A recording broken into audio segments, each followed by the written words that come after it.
asked my subscribers to give me random sets of 3 to 4 emojis, and boy did they deliver. So today I will be turning these random emojis into characters with full-blown backstories. I know, or excited. I'm excited, so let's get into it. The first set of emojis we are making into a majestic OC was commented by @itsduskyren. They commented galaxy emoji, money emoji, and Saturn emoji. So I sketched it out, and to sum it up, it's a girly pop kind of floating in space with a cool dress. And now that I'm looking at it, it sort of looks like Guinevere from Glitch's Knights of Guinevere, but it's not. So yeah, we're all good. But now to the fun part, the interesting part, the backstory. First, her girly pop's name. So let's see, it's gotta be some space name. Let's go with Tina. Yes, Tina is the perfect name. Now, Tina, our lovely space girly, she is an alien.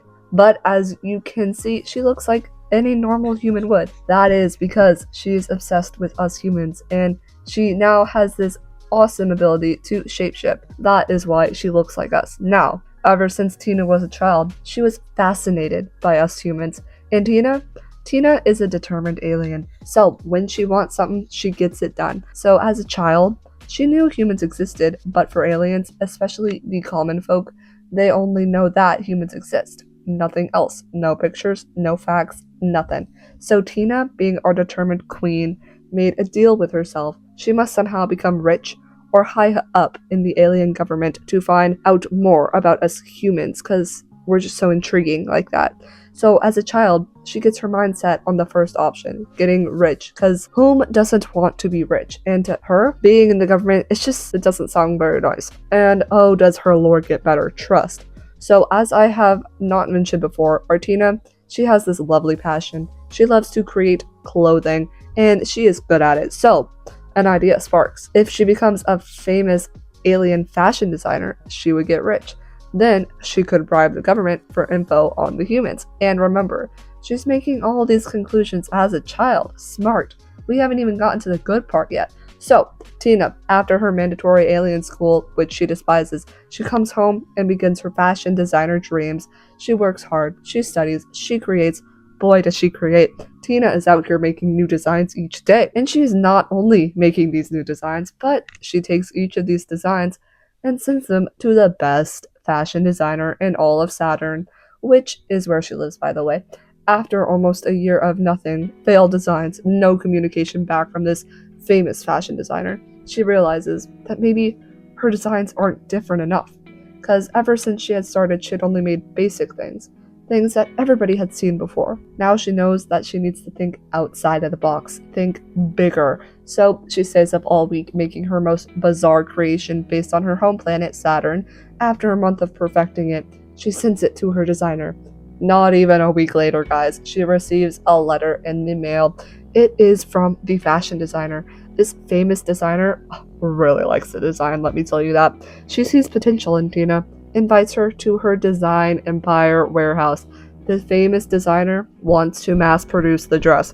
She believes that it'll make Tina the next big thing. And Tina, she knows that this will make her famous, so immediately she agrees, of course. And turns out the famous designer was right. That dress kickstarted her career, and Tina achieves her dreams of becoming a rich, famous fashion designer. But she is not done. Oh no, she is not. Tina goes to the government, bribes them with her charm and money, of course. She now has all the info about us humans, and she was not let down, let me tell you. Since we know she's a shapeshifter, she immediately takes form to look like us humans because we're amazing, of course, and from then on, she bases her creations on our human fashion. Basically, she lives happily ever after, the end. So this picture is actually of her wearing that dress that started her career and waving that money around, because who wouldn't be happy with all that money? Okay, next up, we got a comment from @SereneArt. She commented, love emoji, butterfly emoji, mushroom emoji, and ring emoji. First, for the design, since there was a mushroom and a butterfly, I felt like the vibe was more ethereal and like nature-like. So I made this person kneeling in some grass, admiring some beautiful butterflies. Then since it wasn't mushroom enough for me, I added a very nice mushroom design to the girl's skirt. And to her earrings, of course. Then for the ring, I wanted to add a cool like ring crown or tiara type thing, so I did. But all of this will make sense with the lore. Don't worry, I know it's the best part, so let's get into it. First, the name. She really seems like a Natalie to me, so that is what we're going with. So Natalie is an elf. I know, I'm sorry. I usually make human OCs. I don't know what's going on today. But it's just needed for the concept. You'll see. Trust.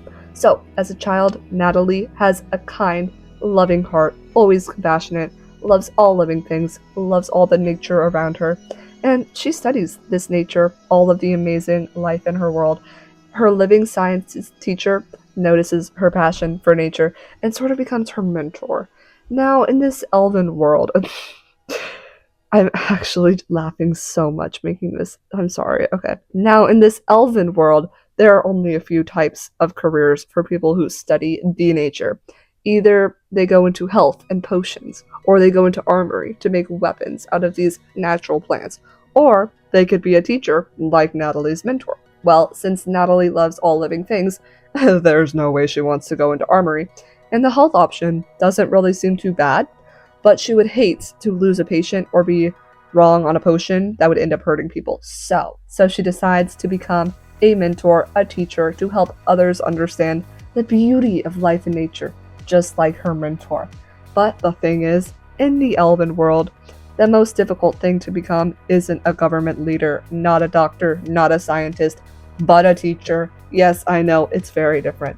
But only the best, brightest, and most qualified elves are bestowed to the pleasure of teaching. Now, let me just break it down. So basically, only the best become teachers, because if you don't know your stuff, how can you teach it? How can the students be successful? If the teachers aren't good, then the entirety of the elven society collapses because there are no new educated elves for necessary jobs.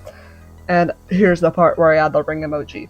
After these people who want to become teachers actually achieve it, to show their status and achievement, they are required at all times to wear a crown, much like the silver ring tiara in the drawing. Each teaching subject has different colors of gems embedded in their crowns. This is how others see what they teach. So, with that little clarification out of the way, Natalie decides to take the risk, and she undergoes many of tests, trying her best to achieve her teaching dreams, and because of her passion for nature, she achieves it, yes queen, and is granted the Aqua Crown, symbolizing her qualifications to teach the nature sciences. She easily gets a job and teaches her students. Now, many would think that sucks, like, why would you want to teach a bunch of ungrateful kids? I sure want to do that, there's no way. Well, she loves it because she gets to help the most important of life, the ones who will be the future of the world, and she gets to do it while teaching about nature. Heck yeah. All in all, this drawing is of Natalie after school, taking in the amazing butterflies around her. A round of applause for Natalie. Lastly, at KimK1333 commented flower emoji, seal emoji, bow emoji, and candy emoji. This design I can do. So, for the design, I did not draw a furry. I am so very sorry for those of you whom wanted me to. No, I drew a girl wearing a cute seal sweatshirt and munching on some candy. That's really basically it for the design. But again, we all know that the best part is the backstory, the lore. So, let's tell it already. First of all, her name is obviously Sarah. Why wouldn't it be? I don't know. But Sarah, she is a human. Yay, we finally have a normal one. Oh my gosh. Okay, so yes, Sarah, she is a normal teenage girl. But a few years before this picture. Nah, I wouldn't quite say that. See, her parents, they're quite the individuals. Let's just say they're a bit odd. So, they work for the circus. Yes, they are clowns. And to fulfill the family name, also because she was forced into it, Sarah was working as a clown outside of school. But Sarah was normal. She had her brain, so she did not like being a clown. And every day she would hate her life. And like, this part's kind of depressing. So like, she did not like her life at all. And she would like push her parents away for forcing her to do it. But after a year or so of working alongside her parents started to act a bit odder than normal, which is a little bit crazy because they're real odd in the first place. A bit sketchy. Now, Sarah notices this, and since she hates her parents by now, she wants to see what they're doing, and if it's bad enough, maybe she can get away from the circus. So, she sees them smuggling some endangered animals into the circus. Now, she thinks to herself, this has got to be illegal. She calls the local police, and yes, in fact, that was very illegal. So, her parents, the ones who were the head of this scandalous act, they get put into the jail. And again, this is a good thing because Sarah is finally free. And after they realize her parents aren't going to be coming out of jail anytime soon, Sarah needs to find a family to stay with until she is old enough to be on her own. So she's adopted into a very nice family. They support her, understand her trauma, her crazy parents, so they send her to a better school, take care of all of her needs. Now, finally, Sarah is happy. So in this picture, Sarah's just munching on some candy because since she was in the circus, she grew very fond of the candy, yes. While she still hates the circus, there were a few things that left an impression on her. First of all, she loves candy, bright colors, and seals, of course, because she had a very, very, very nice pet seal in the circus. So in the picture, she's wearing some hot pink PJ pants with candy on them, like a diva, and a seal hoodie because she can. So we love Sarah. Now, for the amazing outro, along with it, it's just a speed paint based off of this comment. So this video was a lot of fun to make. I will most definitely be making a part 2. Look forward to that. But right now, we've got to get our outro duties out of the way. First up, we got our weekly drawing prompt. For those who have no clue what to draw, I challenge you to make an OC based off of these 4 emojis.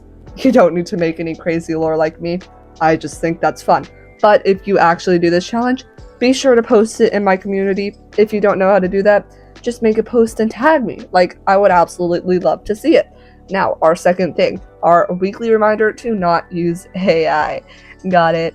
Good! Anyways, I hope you enjoyed the video, and if you did, don't forget to subscribe for more, and like, comment your favorite character of the video.